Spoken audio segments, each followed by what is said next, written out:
Hello everyone, आप सबका स्वागत है। आरआरबी एनटीपीसी 2024 का अंडर ग्रेजुएट लेवल का मैथ्स का सॉल्यूशन कर रहे हैं, जिसमें 7 अगस्त 2025 के पहले शिफ्ट और दूसरे शिफ्ट के सॉल्यूशन कंप्लीट हो चुके हैं। इनके वीडियोस प्लेलिस्ट में मिल जाएंगे। आज की क्लास में 7 अगस्त 2025 का तीसरा शिफ्ट का सॉल्यूशन करेंगे और इन सब के सॉल्यूशन पहले कंप्लीट हो चुके हैं। इनके वीडियोस देखने के लिए प्लेलिस्ट विजिट कर सकते हैं, लिंक नीचे डिस्क्रिप्शन में दिया गया है।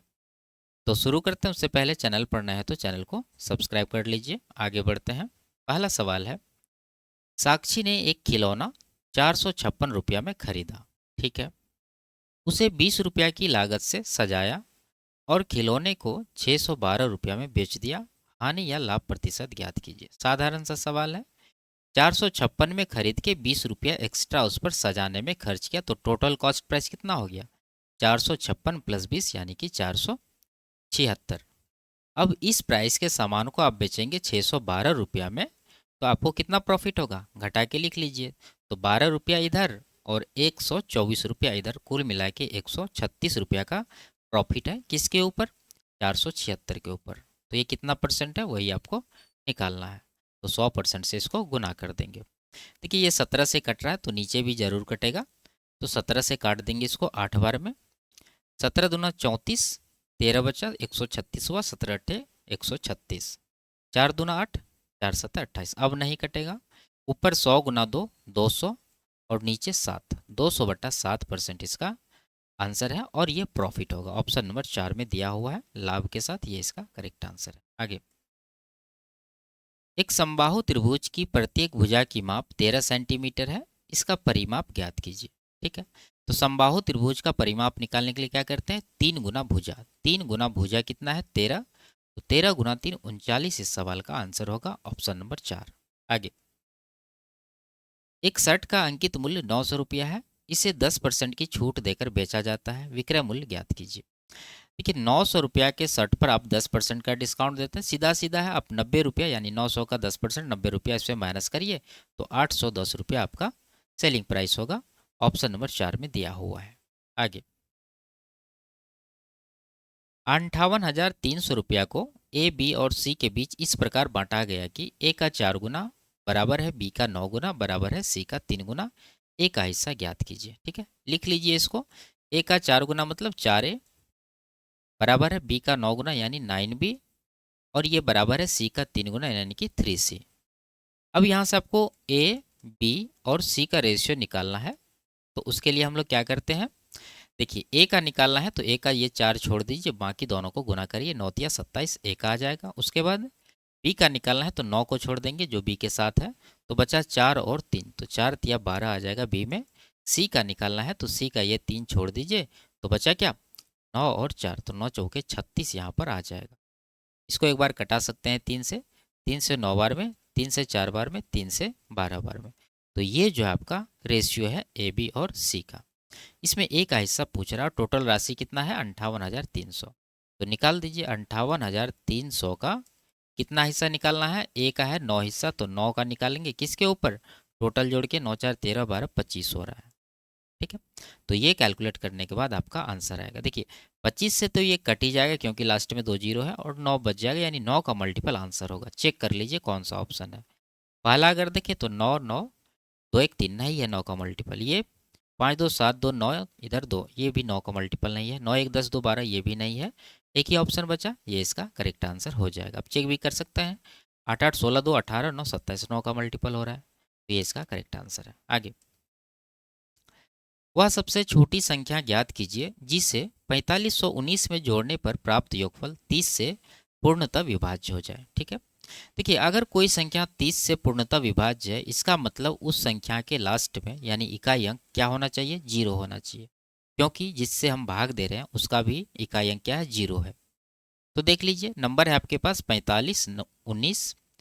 अब इसके इकाई अंक में आप कौन से इकाई अंक वाले संख्या जोड़ेंगे वो ऑप्शन से उठा लीजिए। तो यहाँ पर केवल 11 ऐसा नंबर है जो जोड़ने के बाद लास्ट में 9 1 10 यानी 0 आ रहा है, तो ये आपका करेक्ट आंसर हो जाएगा। बाकी किसी को जोड़ने पर ये 0 नहीं देगा। ठीक है, आगे दिया गया है कि ये जो है x का वैल्यू है और ये जो है y का वैल्यू है, और x की पावर z बराबर है y की पावर 8 के, तो z का मान ज्ञात करना है। ठीक है, देखिए x का और y का वैल्यू आपके पास है, तो दोनों वैल्यू यहाँ पर इस इक्वेशन में आप रिप्लेस कर दीजिए। ठीक है, तो इसमें जब आप रिप्लेस करेंगे तो x बराबर क्या हो जाएगा, 4 की पावर 0.72। ठीक है, और उस पर पावर ये z पहले से है, तो ये z इसमें गुना हो जाएगा। अब राइट साइड आइए, यहाँ पर y की पावर 8 है और y का वैल्यू ये है 4 की पावर 0.86, और 8 पावर पहले से तो गुना 8 हो जाएगा। इसको सॉल्व करिए, आपका आंसर आ जाएगा। अब देखिए आधार दोनों तरफ बराबर है, तो पावर को क्या करते हैं, बराबर कर देते हैं। तो पावर जब बराबर करेंगे तो यहाँ से z बराबर क्या आएगा, 0.86 गुना 8, और नीचे ये 0.72। पॉइंट दोनों जगह से कट जाएगा क्योंकि दो अंक के पहले दोनों जगह पॉइंट है। 8 से कटा देंगे, ये 9 बार में 9 से 86 को डिवाइड करना है, तो 9 नमा 81 जाएगा। उसके बाद डेसिमल कितना बचा, 5, 50 हुआ, 9 बचे 45, यानी 9.5 के करीब जो है इसका आंसर होगा। ऑप्शन नंबर 4 में दिया है, ये सही आंसर है। आगे, एक संख्या में 70% की वृद्धि करने पर 3910 प्राप्त होता है, वह संख्या ज्ञात कीजिए। ठीक है, देखिए ओरिजिनल नंबर में 70% बढ़ाने के बाद ये मिल रहा है, तो आंसर जो भी होगा इससे छोटा ही होगा, इससे बड़ा आंसर नहीं हो सकता। तो ऑप्शन छांट दीजिए, ये उससे बड़ा है और ये भी उससे बड़ा है। अब दो ऑप्शन है आपके पास। देखिए ये 1150 अगर आप आंसर के रूप में लेते हैं, तो इसका अगर 2 गुना भी कर देंगे तो ये आएगा कितना, 2300, यानी 100% भी बढ़ाएंगे तो ये 2300 ही आएगा। लेकिन हमें चाहिए कितना, 3910। तो ये नंबर पॉसिबल है, यानी 2300 में जब 70% बढ़ाएंगे तो 3910 आपको प्राप्त होगा। इसमें ज़्यादा कुछ करने की आवश्यकता नहीं है। आगे, उस 5 सदस्य वाले परिवार का औसत वजन ज्ञात कीजिए जिसके सदस्यों का वजन इस तरह से दिया हुआ है। तो एवरेज निकालना है, सिंपल सा जोड़ के, 5 सदस्य है तो 5 से डिवाइड कर देंगे। कितना होगा जोड़ने के बाद, 4 4 8 5 13 7 20 3 23, 230 इधर हो गया, 9 6 15 5 20, तो 250, 9 इधर 259।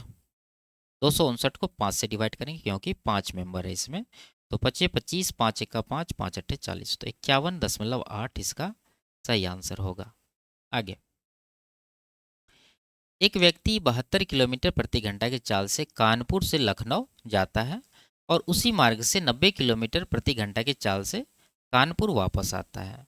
संपूर्ण यात्रा में उसकी औसत चाल ज्ञात कीजिए। ठीक है, देखिए ये आदमी कानपुर से लखनऊ जा रहा है और लखनऊ से फिर वापस कानपुर आ रहा है, यानी दोनों कंडीशन में इसका डिस्टेंस इक्वल है। डिस्टेंस जब इक्वल रहे तो एवरेज स्पीड निकालने का फॉर्मूला होता है 2xy बटा x प्लस वाई, जिसमें x जाने का स्पीड और y आने का स्पीड होता है। तो यहाँ पर 72 जाने का स्पीड है, पहले 2 दे दीजिए, 2 गुना 72 गुना आने का स्पीड 90 है, और नीचे दोनों को जोड़ के यानी 72 प्लस 90 कितना होगा, 9 7 16, यानी कि 162 होगा।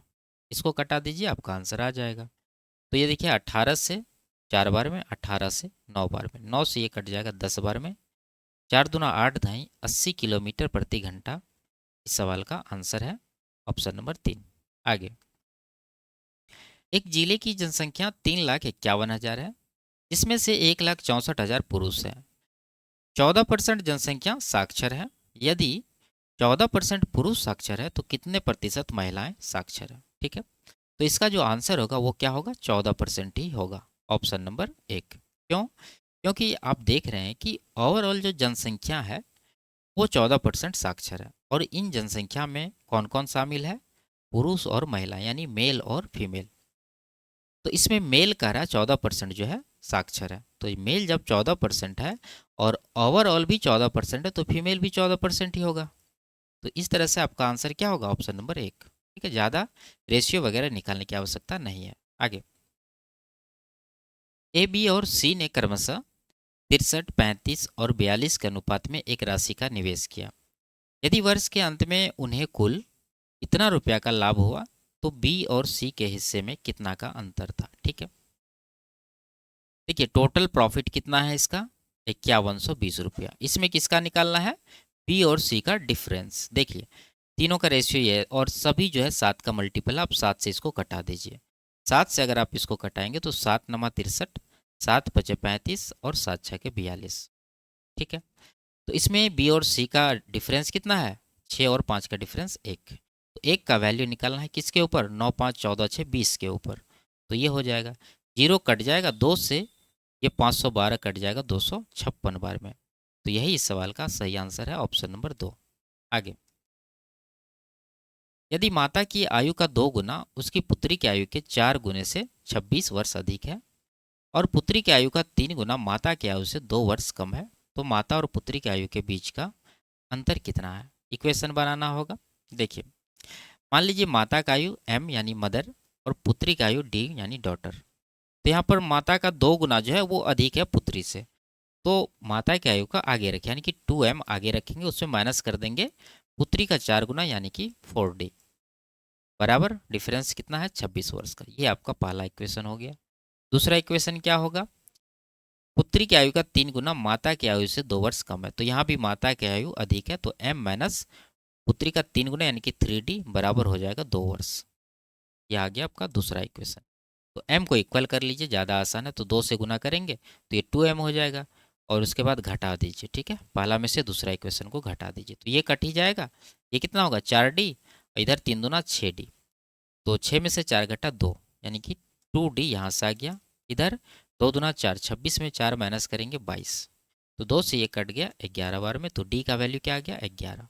अब m का वैल्यू आपको निकालना है, तो m का वैल्यू कितना आएगा? यहाँ पर रख दीजिए d का वैल्यू। 11 या 33 उधर जाएगा तो 33 2 35 हो जाएगा।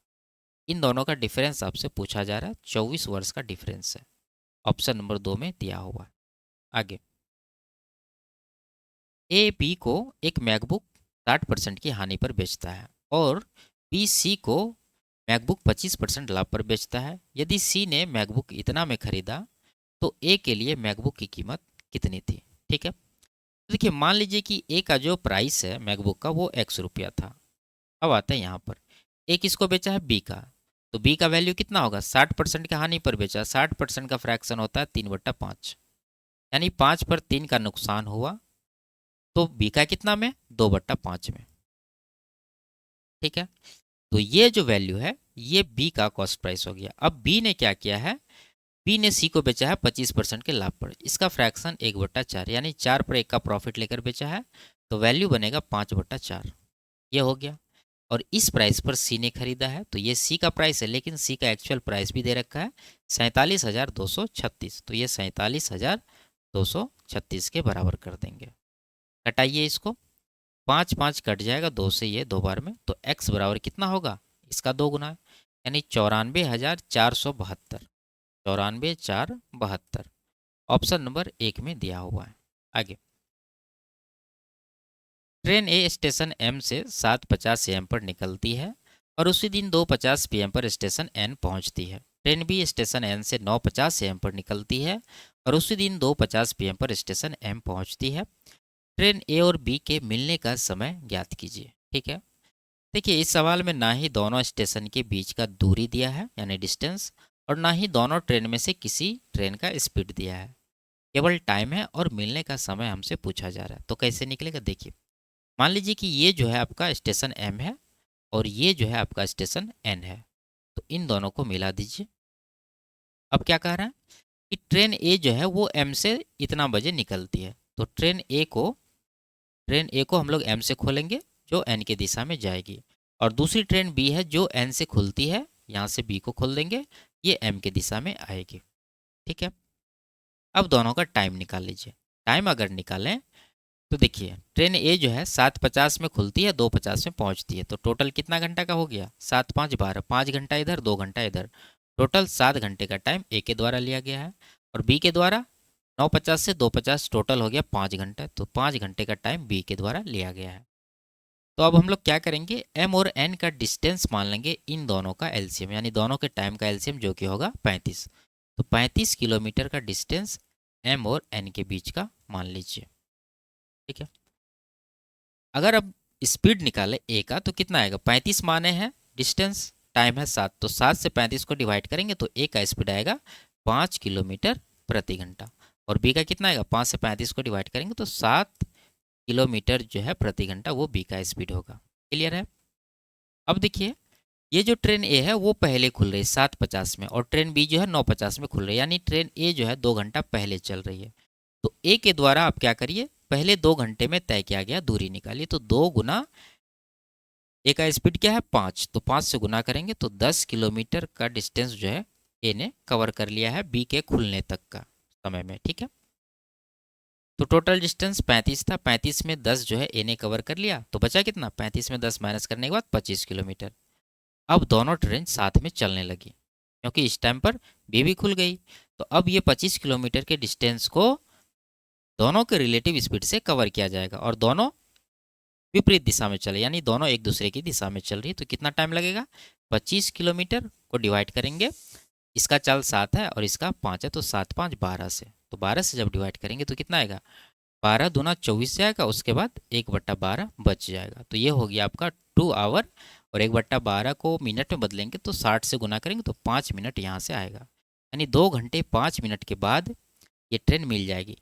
ये 2 घंटे 5 मिनट किस टाइम के बाद, जब दूसरी ट्रेन खुली थी, यानी 9:50 के बाद। तो इस टाइम में आप ये जोड़ दीजिए, तो 9 2 11, 50 5 55, तो 11:55 पर जो है दोनों ट्रेन आपस में मिल जाएगी। ऑप्शन नंबर 3 इसका करेक्ट आंसर है। आगे, अंजलि किसी निश्चित कार्य को 30 दिनों में पूरा कर सकती है। अंजलि और आयुषी मिलकर उसी कार्य को 18 दिनों में पूरा कर सकती है, तथा अंजलि, आयुषी और अंकिता मिलकर उसी कार्य को 9 दिनों में पूरा कर सकती है। अंजलि और अंकिता मिलकर उसी कार्य को कितने दिनों में पूरा कर सकती है। ठीक है, देखिए सबसे पहले आपको निकालना होगा इन दोनों का एफिशिएंसी। तो लिखते हैं अंजलि, आयुषी और अंकिता तीनों का नाम जो है ए से शुरू हो रहा है, तो हम लोग क्या करेंगे, अंजलि को ए जे कर देंगे। ठीक है, अंजलि करती है 30 दिनों में। उसके बाद अंजलि और आयुषी, तो अंजलि यानी ए जे प्लस आयुषी को ए वाई कर दीजिए, तो ये दोनों करती है 18 दिन में। उसके बाद अंजलि, आयुषी, अंकिता, ये तीनों, ठीक है, तो अंजलि, आयुषी और अंकिता को हम लोग एक एक कर देंगे, ये तीनों मिलकर के करते हैं 9 दिन में। तो टोटल वर्क इन तीनों का एलसीएम मान लेंगे, कितना होगा 90। 30 से डिवाइड करेंगे 3 आएगा, 18 से डिवाइड करेंगे 5 आएगा, 9 से डिवाइड करेंगे तो 10 आएगा। ठीक है, हमें निकालना अंजलि और अंकिता का। अंजलि यहाँ है, अंकिता यहाँ है, इन तीनों का एफिशिएंसी 10 है। उनमें से अगर हम लोग ए वाई यानी कि आयुषी का घटा दें तो इन दोनों का निकल जाएगा। तो आयुषी का कहाँ से आएगा, यहाँ से। ये दोनों में देखिए आयुषी और अंजलि का 5 है, जिसमें केवल अंजलि का 3 है, तो 5 में से 3 आप घटा दीजिए तो कितना बचा 2, तो यही 2 जो है वो आयुषी का है। तो 2 इसमें माइनस कर दीजिए, तो 2 10 में घटा देने के बाद 8 बचेगा, वही होगा अंजलि और अंकिता का एफिशिएंसी। अब इस इफिशियंसी से टोटल वर्क को क्या जाना है, तो कितना टाइम लगेगा। टोटल वर्क 90 है, इसको 8 से डिवाइड कर देंगे तो यही आपका आंसर होगा। 2 से ये 4 बार में 2 से 45, तो 45/4 दिन लगेगा। ऑप्शन नंबर 1 में दिया हुआ है। आगे, ये संख्या निम्न में से किससे विभाज्य है। ठीक है, तो संख्या का अगर देखें इकाई अंक तो 9 है, यानी विषम है, तो ये सम से नहीं कटेगी, हटा दीजिए। और 9 है तो ये 5 से भी नहीं कटेगी, क्योंकि 5 से विभाज्यता के नाम होता है 0 या 5 रहना चाहिए लास्ट में, जबकि यहाँ 9 है। तो तीनों ऑप्शन हट गया, एक ही ऑप्शन बचा, ये आपका आंसर हो जाएगा। आगे, ए 2 स्टेशनों के बीच रेलवे ट्रैक 19 दिनों में बिछा सकता है, और बी उसी कार्य को 16 दिन में पूरा कर सकता है। सी की सहायता से उन्होंने यह कार्य केवल 5 दिनों में पूरा कर लिया। सी अकेले यह कार्य कितने दिनों में पूरा कर सकता है। लिखते हैं ए जो है 19 दिन में ट्रैक बिछाता है, बी इसको करता है 16 दिन में, और ये सी की सहायता से केवल 5 दिन में कर लिया। सी की सहायता लिया, इसका मतलब क्या है, इसमें तीनों काम किया, यानी ए, बी और सी तीनों साथ में काम किया, और ये 5 दिन में काम को कंप्लीट कर लिया। तो टोटल वर्क इन तीनों का एलसीएम मानेंगे, कितना हो जाएगा, तो ये 19 मान लेते हैं। ठीक है, तो 19 में 16 का कुछ नहीं तो पूरा का पूरा 16 आएगा, और 5 का भी कुछ नहीं तो 5 भी पूरा का पूरा आएगा, तो ये आपका एलसीएम हुआ। 19 से डिवाइड करेंगे तो 16 पंचे 80 बचेगा, 16 से डिवाइड करेंगे 16 कट जाएगा, 19 बचे 95 आएगा। 5 से डिवाइड करेंगे इसको तो 5 कट जाएगा, 16 गुना 19 इसका एफिशिएंसी होगा। लिखते हैं 19 गुना 16 ही लिख देते हैं, इसको बाद में गुना कर लेंगे। ठीक है, अब देखिए कह रहा है केवल सी, तो सी का एफिशिएंसी आपको निकालना है। तो आप देख सकते हैं यहाँ पर ये ए का है, ये बी का, तो दोनों को जोड़ के कितना हो रहा है 9 8 17, यानी 175।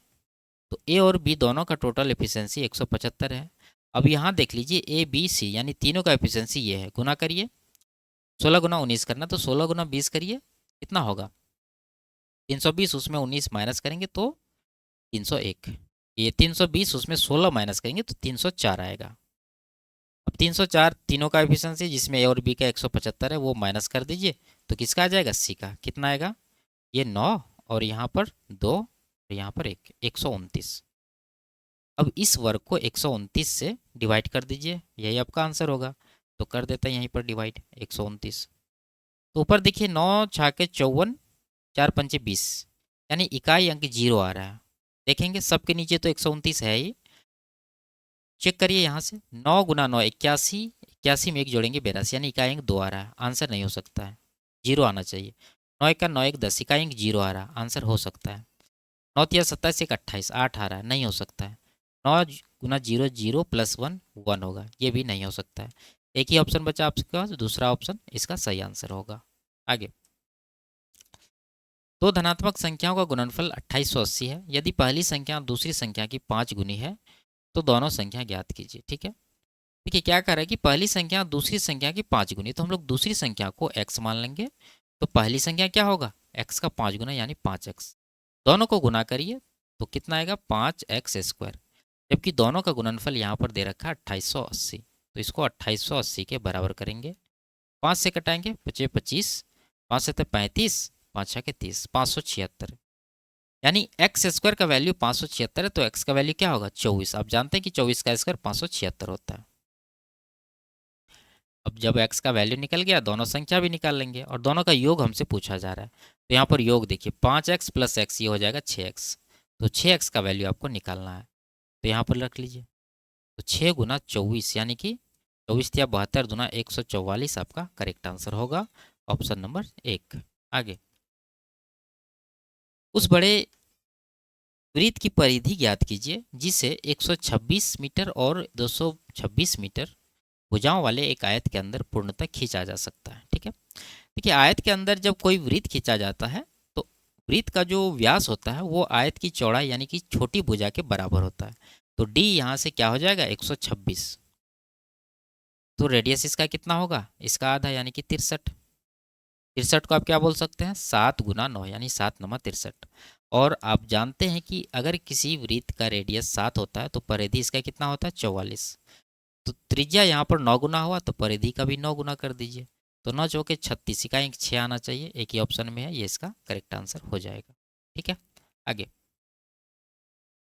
यदि किसी निश्चित धनराशि पर दूसरे वर्ष के दौरान अर्जित ब्याज 6,786 रुपया है और ब्याज की दर 20% वार्षिक है, जो वार्षिक रूप से संयोजित होती है, तो धनराशि ज्ञात कीजिए। ठीक है, देखिए यहाँ पर 2 वर्ष का ब्याज नहीं है, यहाँ पर क्या कर रहा है? दूसरे वर्ष का ब्याज। तो निकाल लेते हैं। मान लीजिए कि मूलधन जो है वो 100 रुपया है। 100 रुपया अगर मूलधन मानेंगे तो पहला साल कितना का ब्याज मिलेगा? 100 का 20% यानी 20 रुपया। दूसरा साल कितना का ब्याज मिलेगा? फिर से ये 100 का 20%, 20 रुपया। लेकिन ये चक्रवृद्धि ब्याज है, इसलिए इस पर यानी पहले साल जो 20 रुपया कमाया है इस पर भी 20% यानी कि 4 रुपया का ब्याज दूसरे साल में मिलेगा। ठीक है, अब देखिए पहला साल का ब्याज 20 रुपया है, दूसरे साल का ये 20 + 4 यानी कि ये टोटल ब्याज आपका दूसरे साल का है। तो 20 4 कितना हो जाएगा? 24 रुपया। जबकि एक्चुअल में ये है कितना? 6786। तो ये 24 यूनिट का वैल्यू 6786 के बराबर होगा। धनराशि पूछ रहा है, धनराशि कितना माने? 100। तो 100 यूनिट का वैल्यू आप निकाल दीजिए। तो उसके लिए 6786 को 24 से डिवाइड करना होगा और 100 से गुना करना होगा। कटाइए इसको, ये 8 6 14 7 21 6 27, 9 से कट रहा है और ये 3 से, तो 3 से काटेंगे 3 अट्ठे, और 2 से भी कट रहा है तो 6 से काटेंगे, 6 चौके 24, 6 का 6 13, यहाँ पर 1, और 4 से इसको काट दीजिए 25 बार में, यानी 25 का मल्टीपल आंसर होना चाहिए। एक ही ऑप्शन है 25 का मल्टीपल। आप जानते हैं कि 25 का मल्टीपल क्या होता है? जिसके आखिरी 2 अंकों की संख्या 25 से कट जाए, वो संख्या 25 से पूरी तरह कट जाएगी। तो ये आपका करेक्ट आंसर है, बाकी को हटा दीजिए। ठीक है, गुना करने की आवश्यकता बिल्कुल नहीं है। आगे, निम्नलिखित में से कौन सा अनुपात सबसे बड़ा है? ठीक है, देखिए रेशियो है, इसको फ्रैक्शन में लिख सकते हैं जैसे p/q के रूप में। अगर आपको बड़ा से बड़ा फ्रैक्शन चाहिए होता है तो आप क्या करते हैं? अंश मैक्सिमम वाला और हर जो है वो मिनिमम वाला उठाते हैं। ठीक है, तो वही चीज़ आप रेशियो में भी कर दीजिए। और इसका एक और तरीका है, आप इसको डिवाइड करके भी निकाल सकते हैं, जो बड़ा होगा वही इसका आंसर होगा। तो अगर हम लोग इस तरह से उठाएं तो क्या होगा? यहाँ पर देखिए 44 है, 44 का 2 गुना करें तो 88 होता है, यहाँ पर 88 से कम है। ठीक है, उसके बाद यहाँ 22×44 से ज़्यादा है, तो यहाँ पर अंश के कंपैरिजन में हर इसका बहुत बड़ा हो गया, इसको हटा दीजिए, ये छोटा भिन्न होगा। उसके बाद यहाँ देखिए 40×80 से छोटा है, 42×84 से छोटा है। अब आपके पास 3 ऑप्शन है, इसमें 2 गुना से कंपेयर नहीं कर पा रहे हैं, तो अब क्या करेंगे, अब इस तरह से करिए। देखिए 42 है तो 21 दूना 42 होता है, तो 21 का 2 गुना है ये, 21 का 3 गुना है, तो इसका आधा का 3 गुना से ये ज़्यादा है। देख रहे हैं 21×63 से ज़्यादा है, और ये इसका आधा 20 का 3 गुना से कम है ये, ठीक है। और ये इसका आधा 22 का 3 गुना से ये ज़्यादा है। तो ये 3 गुना से ज़्यादा वैल्यू यहाँ भी आया आपको और यहाँ भी आया है, तो ये दोनों ये 3 नंबर के कंपैरिजन में छोटा भिन्न हो जाएगा। तो सबसे बड़ा भिन्न आपका यही होगा 40/51, तो ये इसका आंसर है। दूसरा तरीका आप जानते हैं कि इसको डिवाइड करके भी पॉइंट में आंसर निकाला जा सकता है। आगे, दो संख्याओं का HCF 6 LCM 36 है। यदि दोनों संख्याओं का अंतर 30 है तो दोनों संख्या ज्ञात कीजिए, ठीक है। देखिए HCF और LCM का अगर गुणनफल देखें तो कितना हो रहा है, 6×36 लिख सकते हैं आप यहाँ पर। और आप जानते हैं कि दो संख्याओं का LCM गुना HCF बराबर होता है दोनों संख्याओं के गुणनफल के। तो ऐसा कौन सा ऑप्शन है जो गुना करने के बाद इतना ही आ जाए, तो आप कहेंगे ऐसा ऑप्शन नंबर 1 है केवल, और यही इसका आंसर भी होगा। बाकी किसी ऑप्शन में गुना करने के बाद आपको 36 यानी 216 नहीं आएगा। आगे, इसका मान याद करना, तो आप देख सकते हैं यहाँ पर आधार सबका 50-50 बराबर है, और बीच में भाग रहता है तो पावर को घटा देते हैं, और बीच में गुना रहता है तो पावर को जोड़ देते हैं। तो वही चीज़ सेम यहाँ पर करेंगे। तो 50 की पावर पहला क्या है, -13, और घटाना है 15 तो 15 घटा देंगे। उसके बाद जोड़ना है -11, तो कुल मिला के प्लस माइनस -11 रहेगा। तो ये आएगा कितना, 50 की पावर 30, 6 36, 3 39 माइनस में। ये आपका करेक्ट आंसर है, ऑप्शन नंबर 3 में दिया गया है। आगे, ABCD एक समलंब चतुर्भुज है जिसमें BC समांतर AD है, AC बराबर CD है। यदि कोण ABC 18 डिग्री है, कोण BAC 93 डिग्री है, तो कोण ACD की माप याद कीजिए, ठीक है। तो सबसे पहले हम एक समलंब चतुर्भुज ड्रॉ कर लेंगे। तो मान लीजिए कि ये वो आपका समलंब चतुर्भुज है जिसके बारे में ये बात कर रहा है, इस तरह का। इसमें BC समांतर AD है, तो AD को ऊपर ले लेंगे, यानी कि A, और ये B, ये C, ये D। तो AD ऊपर हो गया, BC नीचे हो गया, और ये दोनों क्या है, समांतर है। उसके बाद AC बराबर CD, तो A से आप C को मिला दीजिए, तो ये जो AC आया है ये बराबर है CD, यानी इसके। उसके बाद कोण ABC 18 डिग्री है, तो कोण ABC यहाँ पर है, ये है आपका 18 डिग्री। उसके बाद BAC 93, तो BAC ये वाला कोण कितना है, 93 डिग्री है। और पूछ रहा है कोण ACD, ACD ये वाला कोण आपसे पूछा जा रहा है, मान लीजिए ये थीटा है। ये कैसे निकलेगा, देखिए अगर हम त्रिभुज ACD की बात करें तो ये दोनों भुजाएं बराबर है। अगर ये कोण चाहे फिर ये कोण, इन दोनों में से कोई एक कोण निकल गया तो ये कोण आराम से निकल जाएगा, क्योंकि ये समद्विबाहु त्रिभुज है। तो ये कोण आप आराम से निकाल सकते हैं। कैसे, देखिए अगर पूरा चतुर्भुज में हम लोग कोण A की बात करें और कोण B की, तो कोण A प्लस कोण B का योगफल कितना होता है, 180 डिग्री होता है, ठीक है। क्योंकि ये दोनों भुजाएं क्या है, समांतर है। अगर ये दोनों का योगफल 180 है जिसमें ये कोण और ये कोण दिया है, तो ये कोण कितना बचेगा, घटा दीजिए 180 में कितना जोड़ के, 90 10 100 इधर 11, यानी कि 111 इसमें आप माइनस कर दीजिए तो कितना बचेगा, 69 डिग्री। तो ये जो 69 डिग्री आया है यही है इस कोण की माप। अगर ये 69 है तो ये भी आपका 69 ही होगा, क्योंकि ये दोनों भुजाएं बराबर। तो ये थीटा का वैल्यू क्या होगा, 180 में इन दोनों को जोड़ के घटा दीजिए, क्योंकि त्रिभुज के तीनों कोणों का योगफल 180 डिग्री होता है, जिसमें ये दोनों कोण दिया हुआ है, तीसरा कोण निकालने के लिए ये दोनों को माइनस करना होगा। तो 69 दूना कितना, 120 प्लस 18 यानी कि 138, तो ये आ जाएगा आपका 42 डिग्री। यही इसका आंसर है, ऑप्शन नंबर 2 में दिया हुआ है। आगे, निम्नलिखित को सरल कीजिए। सिंपल सा सवाल है, रिपीटेड। ये 3 बाहर है, गुना करेंगे तो ये आ जाएगा 4x²। उसके बाद यहाँ पर 3 से गुना करेंगे तो ये माइनस का 90x आएगा, ठीक है। उसके बाद 3 से 18 में गुना करेंगे तो प्लस में 54 आएगा। उसके बाद 4 गुना x² माइनस का 4x², -4 गुना +8x करेंगे तो 8 चौके 32x माइनस में आएगा। उसके बाद -4 गुना -14 प्लस में 56 आएगा। कितना होगा? देखिए ये प्लस का 4x² माइनस का 4x² कैंसिल हो जाएगा। 90x और 32x दोनों को जोड़ के माइनस में रखेंगे, कितना हो जाएगा ये 122x। उसके बाद 54 प्लस 56 100 प्लस 10 यानी कि 110 प्लस में आएगा। तो ये जो है आपका फाइनल आंसर है, ऑप्शन नंबर 3 में है।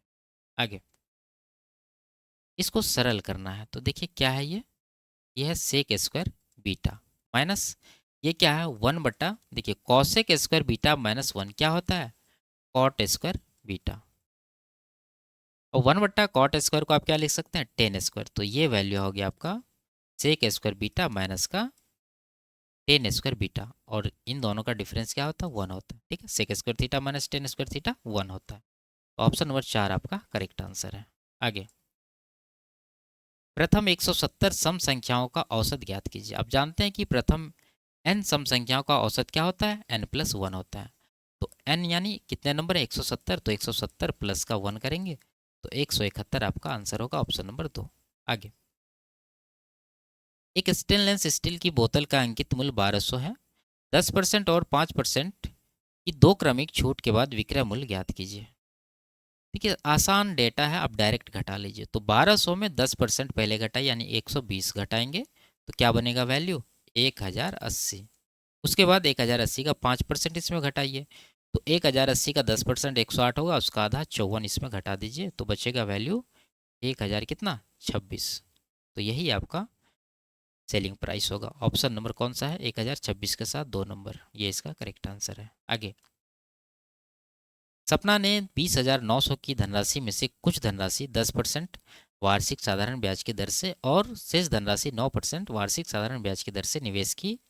यदि उसे 5 वर्षों के बाद दोनों निवेशों से बराबर ब्याज प्राप्त होता है तो 10% वार्षिक साधारण ब्याज की दर से निवेश की गई धनराशि ज्ञात कीजिए। ठीक है, तो मान लेंगे पहला धनराशि जो 10% पर निवेश किया है वो ए है, तो ए का ब्याज यानी 10% ये बराबर होगा दूसरा पार्ट मान लीजिए बी, इसका ब्याज कितना है इसका ब्याज है 9%, तो इसका 9% दोनों का बराबर होगा क्योंकि देखिए 5 वर्ष के बाद अगर ब्याज बराबर है इसका मतलब क्या है प्रत्येक साल भी ब्याज बराबर होगा। तो हमें 5 से गुना करने की क्या आवश्यकता है, डायरेक्ट यहाँ से निकाल लीजिए ए और बी का रेशियो निकल जाएगा। क्या आएगा तो ए का वैल्यू 9 हो जाएगा और बी का वैल्यू 10 हो जाएगा। ये दोनों को जोड़ने के बाद टोटल धनराशि होगा 10×9=19 यूनिट, जबकि एक्चुअल में टोटल धनराशि कितना है 20,900। तो ये 20,900 के बराबर होगा, कितना गुना हो रहा है 19×19 19×19 यानी 1100 गुना हो रहा है। क्या पूछ रहा है 10% वाला, 10% किसका था ए का। तो ए का वैल्यू देखिए यहाँ पर कितना है 9 यूनिट, तो 9 यूनिट का निकाल दीजिए। तो इसका भी 1100 गुना करेंगे तो 99 इसका आंसर बनेगा, ऑप्शन नंबर 2 में दिया हुआ है। आगे संख्या ये निम्न में से किससे विभाज्य है। ठीक है, देखिए संख्या का अगर इकाई अंक देखें तो क्या है 5 है। 5 इकाई अंक वाला संख्या 2 से नहीं कट सकती, हटा दीजिए। 11 से कट सकती है, 5 से जरूर कटेगी क्योंकि 5 से कटने का नियम ही होता है इकाई अंक 0 या 5 होना चाहिए। यहाँ पर 5 है इसका मतलब 5 से निश्चित रूप से कटेगी। लेकिन 15 से कट भी सकती है नहीं भी कट सकती, क्योंकि 15 मतलब क्या 5×3, 5 से तो कट रही लेकिन क्या पता 3 से कटेगी कि नहीं कटेगी, तो वो चेक करने के बाद पता चलेगा। तो ये तो आपका हट जाएगा।